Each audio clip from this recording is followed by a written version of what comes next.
Welcome to Settling is Bullshit, a sweary podcast about claiming your joy. If you are an adult human craving healthier boundaries, a greater sense of purpose, or an increased capacity to feel at ease in your own skin, then you are in the right place, my friend. I'm your host, Kate Blauk, and I'm here to offer you practical tools and playful encouragement to help you step forward and be your most awesome self. My hope is that each episode will leave you feeling a bit more empowered to make brave choices and claim your joy. Hello, friend. Today's episode goes out to anyone struggling with insecurity, with people-pleasing, with worrying what other people think, and all of that inner critic gunk that can come up. This one's for you and for me, because historically that stuff has been a big deal to me too. Yay for personal growth. And the title of today's episode, Be the Weirdo Who Dares to Enjoy, comes from Elizabeth Gilbert's Big Magic, which is a book about creativity and tapping into the magic that can unfold when we let ourselves be creative and we let go of outcomes and just play. It's also a lot about play. And there's so much richness in this saying for me about being a weirdo and about the daringness of enjoyment, the courage and the bravery it takes to fucking enjoy the shit out of life. And that's weird. That's unusual. That's not something that we see all that often. So much of media is full of self-loathing and all of the bad shit in the world.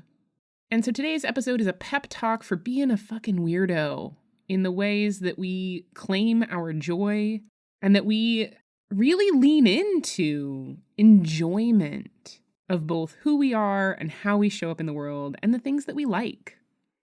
I went to the Oregon Renaissance Festival this weekend, and there's a lot of weirdos at a Ren Fair. Let me tell ya. And it's great. I loved it. It was so wonderful. I was not particularly dressed up, but that was just because I don't happen to have that stuff in my wardrobe yet. That's totally possible on my horizon. But there were just all these people who were so happy to be in costume and to be in this magical little environment of make-believe. And so one of the things I want to parse out as I talk about being weird, celebrating being weird, leaning into being weird, is that weird is super contextual. So walking around in a suit of armor at the Ren Fair is not weird. That is what people do. That's why they go to the Ren Fair. Even the guy that was like walking around in a little gladiator outfit without a shirt on and some mask on, like that wasn't weird. That was great. I enjoyed that. But like if you're walking down the street on a Saturday afternoon in the downtown of most cities in a suit of armor or a corset with your bosoms hanging out, like that's weird.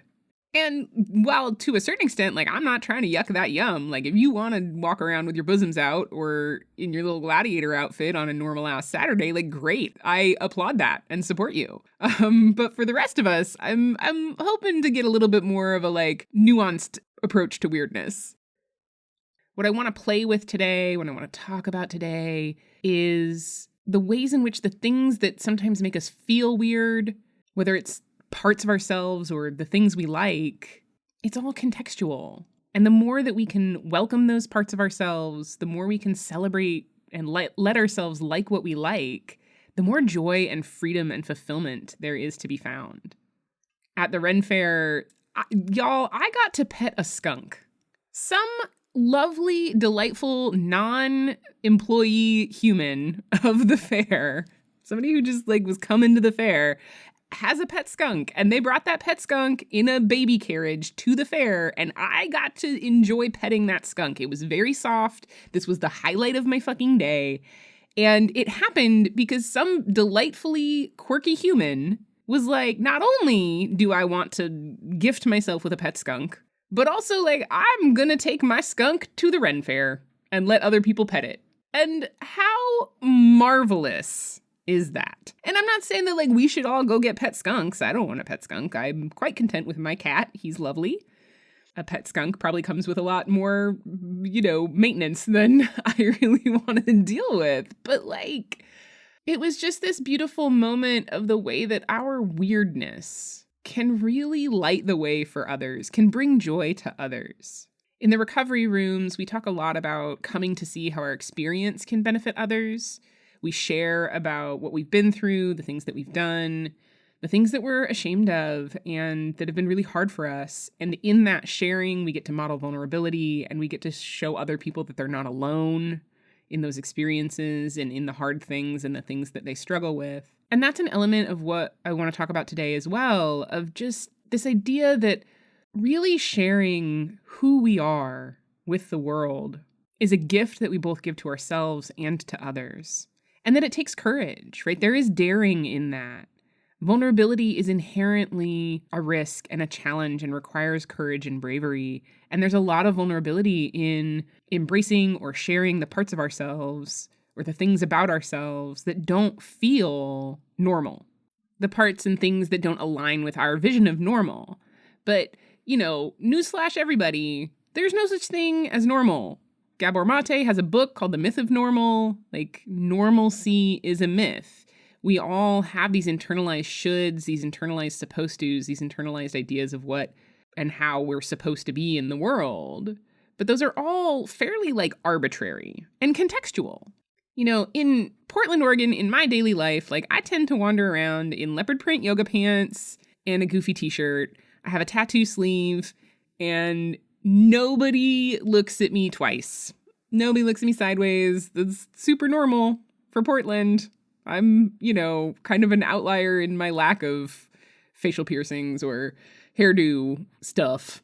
But when I go to New York City and I just wear, whatever jeans and a t-shirt clothing and smile at people, I'm a little bit of a weirdo in New York with my smiley smiles. I definitely get, baffled responses and confusion from smiling at people in New York City.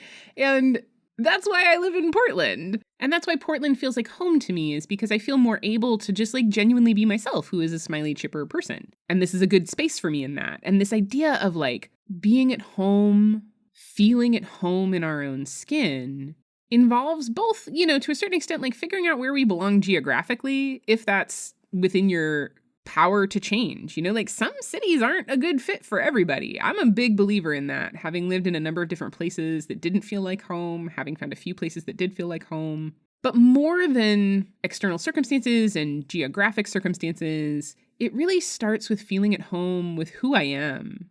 Because enjoyment and joy don't happen when shame or embarrassment are present. And so a big part of the journey to enjoyment and fulfillment and happiness and love is really turning inward, unpacking those parts of ourselves that we've been you don't belong here, I'm going to put you in the basement and pretend you don't exist. We can't really truly experience joy in who we are until we unpack that, until we bring them out and say, hey, buddy, what is it that you actually need? I'm going to stop banishing you to the basement, right? Let's not be Dursleys to ourselves, letting the Harry Potter part of ourselves stay stuck under the cupboards, in the cupboard under the stairs. We don't want to be that way. I don't want to be that way. And so to provide a specific example, I'm someone who cries a lot. I'm super sensitive. I process my feelings through my face with leakage from my face a lot of the time. I cry when I'm frustrated. I cry when I'm sad. I cry when I'm hurt. I cry when I'm angry. Just cry. And for a really long time, I was really frustrated with that aspect of myself. I was frustrated with that weepy part of myself. I tried to control it. I tried to say nope, not right now. Can't do that. And I don't want to be that person. And what's wrong with me for being this way?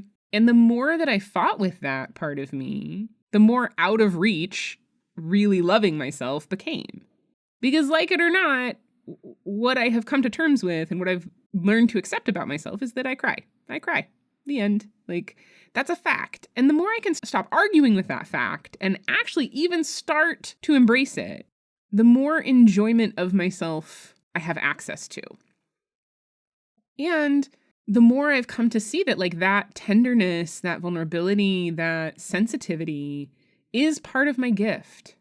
I'm really empathic. I'm really attuned to how other people are feeling and how to sort of hold space for big feelings. Like I have so much capacity for holding your big feelings. Like, and if you need to cry, like I'm here for you, buddy. I'm here for you. I can hold space for that. I know what it's like. I know what you're going through. And that's a gift. That's not something that everybody has access to or is able to offer to people. I have a lot of access to my emotions, and it wasn't until recent years that I learned that, like, that's not a thing that everybody has access to.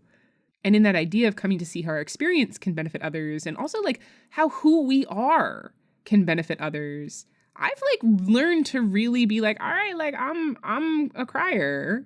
And I've had people in my life, like, acknowledge how valuable that is.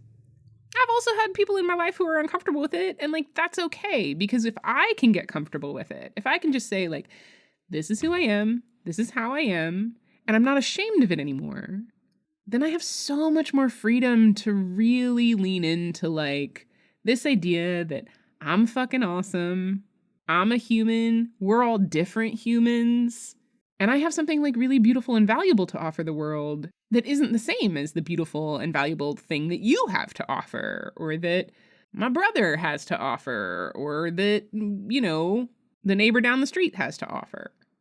And so part of like being the weirdo who dares to enjoy, and part of the invitation today is like, be the weirdo that dares to enjoy yourself, to like really look in the mirror and say like, oh man, you are a sweet little nugget of a human with quirks and character traits that are unique and sparkly and sometimes outside of the lines, but that's great. And the more that we can do that for ourselves, the more we can show up more fully as ourselves, right? The more we get to be a model for others. I was having a conversation with a colleague the other day who also has ADHD. She's a really successful professional. She's had the opportunity to teach some college courses and has talked to her students about having ADHD. And her students have reflected back to her like how inspiring that is to know that it's possible to have neurodivergence and to be successful, right? This idea of like, if you can do it, I can do it too. That's how recovery works, right? Sobriety and 12-step recovery is formed around the principle of like, oh, if you can get sober, you can show me how to get sober. And if you can get sober, I can get sober too. And then I can show somebody else how to get sober. And similarly, like if we can model showing up in the world as we are and finding joy and fulfillment and happiness as we are, and really embracing and welcoming those parts of ourselves that can sometimes seem like a liability, like our neurodivergence or our character traits or illnesses that feel like they really might get in our way, if we can treat those as assets and highlight the ways that they help us think outside the box or find different and new ways of being in the world, and show that in how we show up, then all those people in our little ripple effect world who get to see who we are and get to see us succeed while being exactly who we are, like they get to draw on that hope and inspiration, and we get to be the change we want to see in the world, y'all. Like seriously.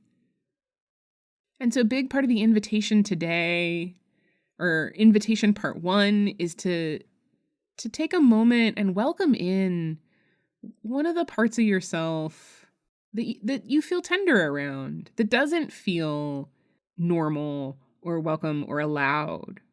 And instead of keeping it locked under the basement stairs, saying like, hey buddy, I see you.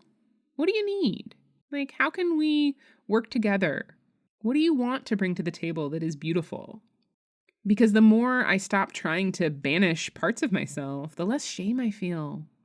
And it starts with an invitation, right? It starts with saying like, okay, I'm not going to get rid of you. What do you want to bring forward? How do you want to be a part of the awesomeness that I am? And then the second part of the invitation is doing the same thing with external shit too. What are the like hobbies or interests that feel a little weird, that, you know, you want to lean into, but part of you is like, oh no, what will people think? For me, that was like woo-woo shit. I talk about it in passing a fair bit here on the podcast. But you know, like I'm into astrology. I'm into tarot. I like crystals and have a lot of them around my house. And for a long time, I didn't give myself permission to like really pursue those interests or to really lean in or to even like tell people about them because I was worried about what other people would think. I was worried people wouldn't take me seriously. And yet, part of me was like really drawn to that kind of mystical, magical woo-woo shit.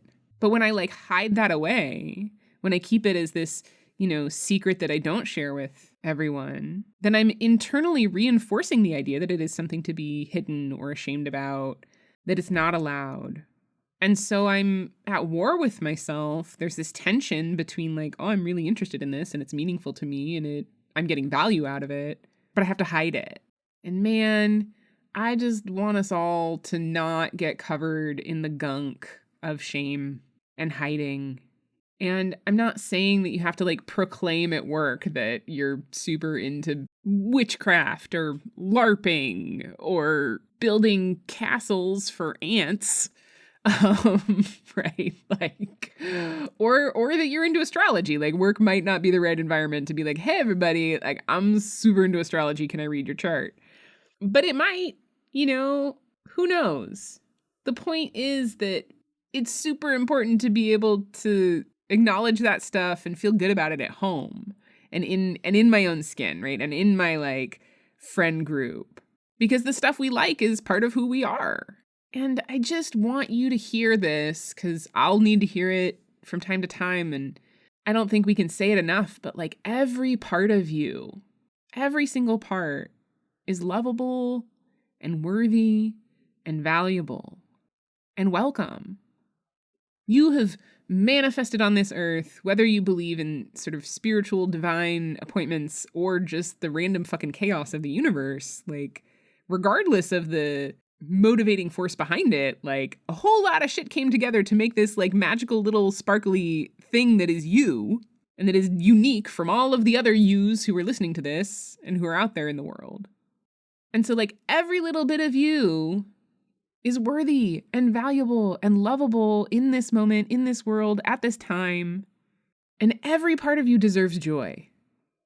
And there's no room for shame in joy. And so my hope for you at the end of this episode is to, yes, like be the weirdo who dares to enjoy and to find the little bits and pieces of you that need to feel a little more welcome. Whether it's the part of you that like absolutely loves getting dressed up for Ren Fair, but only lets you do it once a year. Like what about Ren Fair is delightful? Like, is it that you like hats? Is it that you like more makeup? Is it that you want to dress just a little bit fancier more often, right? Like what is that part yearning for? And that part of you that you struggle with, that you get frustrated with, like what does it need from you? What are the gifts that it's actually trying to bring you? And how can you create just a little bit more room and a little bit more space for that aspect of yourself so that you can really lean into enjoying yourself? Because if you enjoy yourself, other people are going to enjoy you too. I promise. Like this is a fact. Law of attraction or just sort of general being in the world. Confidence is attractive. Self-love is so attractive. Oh my God. It's so hot when people like themselves. And not just in the like arrogant way. Like that's not what I'm talking about here. I'm talking about the like radiance of people who are like, oh, I'm great. I know I'm great. And I can show up in the world knowing I'm great. And my knowing that doesn't diminish you in any way. Like we can all just like be in this place of being great. Like that energy, that vibe, that like aura that people give off. It's so hot. And it also takes work. I acknowledge that. This shit doesn't come easy, especially if we started out with a like real rough start. But I want to live in a world where like loving ourselves and being nice to ourselves and celebrating ourselves isn't weird. Like that's the normal that I want. And so I hope that you will take a step down the road of that with me and that we can like find community and comfort and joy in surrounding ourselves with people who also want to love themselves. Rather than like tearing ourselves down, let's lift ourselves up and lift each other up in the doing. Let's all just get a little weird and have a great time in the process.